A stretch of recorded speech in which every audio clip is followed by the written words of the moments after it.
गंभीर बीमारियों से पीड़ित मरीजों के लिए सरकार के द्वारा क्या योजनाएं बनाई गई हैं, उसके रोकथाम के लिए, हमारे गरीब जनता की मदद के लिए। अध्यक्ष जी, बड़ा ही निराशापूर्ण जवाब आया है। मुझे ऐसा प्रतीत होता है कि जब जब सत्र में पिछले 2.5 वर्षों में आपके विभाग के द्वारा जब भी प्रश्न पूछे गए हैं तो आपका एक सेम आंसर है कि हमने इतने जिला अस्पताल, इतने मेडिकल कॉलेज, इतनी डायलिसिस की मशीन, इतने एम्बुलेंस। अध्यक्ष जी, मेरा बड़ा ही स्पष्ट सा सवाल था, और अगर आपने ये बताया है कि आपके इतने जिला अस्पताल, इतने मेडिकल कॉलेजेस हैं, तो मैं इस सदन के माध्यम से जौनपुर से जो हमारा मेडिकल कॉलेज है उसकी कुछ पिक्चर है वो आपको दिखाना चाहूंगी कि जहां पे काला पानी तैर रहा है, जो बिल्डिंग्स हैं वो बनने से पहले खंडहर हो चुकी हैं, ये स्थिति है। और आप इसे गिना करके जवाब देना चाहते हैं कि आप अपने विभाग में क्या कार्य कर रहे हैं। मैं ये टेबल कर दूंगी अध्यक्ष जी, ताकि ये मंत्री जी के पास जो असली पिक्चर्स है वो पहुंचे और उन्हें पता चले कि जो बार बार आप ये कहते हैं कि हमने मेडिकल कॉलेजेस बना दिए, जिला अस्पताल बना दिए, उन जिला अस्पतालों और मेडिकल कॉलेजेस की क्या स्थिति है।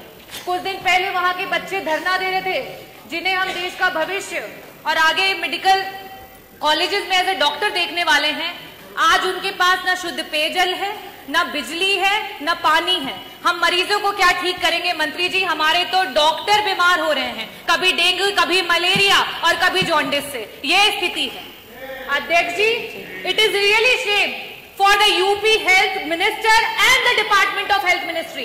और आज सेंट्रल में तीसरे टेन्योर के बाद भी अगर मेडिकल कॉलेजेस की ये स्थिति है, definitely a shame for this सरकार कि आप इस तरीके की स्थिति ला करके रखी है आपने।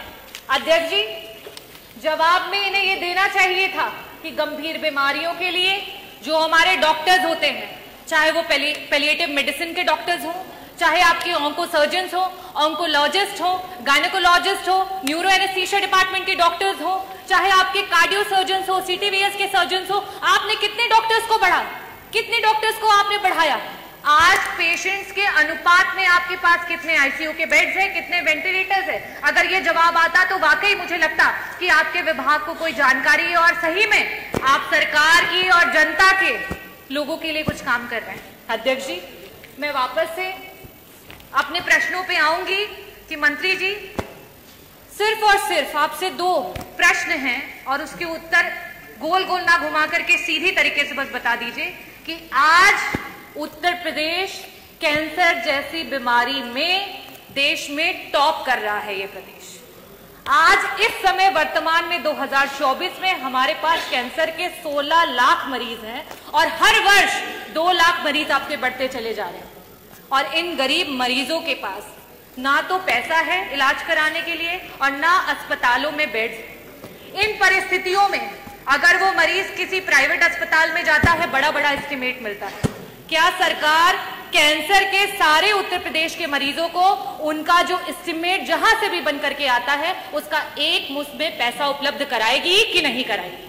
मेरा दूसरा सवाल है मंत्री जी कि आज जब आपने जवाब नहीं दिया कि आपके पास सुपर स्पेशलिटी के डॉक्टर्स कितने बढ़ गए हैं, पेशेंट्स के अनुपात में वेंटिलेटर और आईसीयूज कितने हैं, तो इन परिस्थितियों में जितने भी आपके प्राइवेट उत्तर प्रदेश के हॉस्पिटल्स रन कर रहे हैं जहां पे वेंटिलेटर्स और आईसीयू की सुविधा उपलब्ध है, उनको पीपीपी मॉडल पे, सरकार तो पीपीपी मॉडल पे बहुत काम कर रही है, जगह जगह पर आप इसके बारे में एडवर्टीजमेंट्स करते रहते हैं। तो आईसीयू और वेंटिलेटर, क्योंकि ये ऐसे मरीज होते हैं, ब्रेन हैमरेज के मरीज होते हैं, इनके पास समय नहीं होता है। मंत्री जी, अगर एक्सीडेंट हो गया, आज बीपी बढ़ गया और ब्रेन हैमरेज हो गया तो तुरंत उसका ऑपरेशन होना है, लेकिन उनके पास पैसा नहीं होता ना वेंटिलेटर पे देने के लिए, ना उन वेंटिलेटर्स पे रहने के बाद। तो मैं आपसे अनुरोध करना चाहूंगी कि पीपीपी मॉडल पे जितने भी हमारे प्राइवेट हॉस्पिटल्स हैं उनको ऐड करते हुए हमारे मरीजों को मुफ्त में इलाज और समय पर इलाज दिलाने के लिए क्या सरकार काम करेगी? बहुत बहुत धन्यवाद।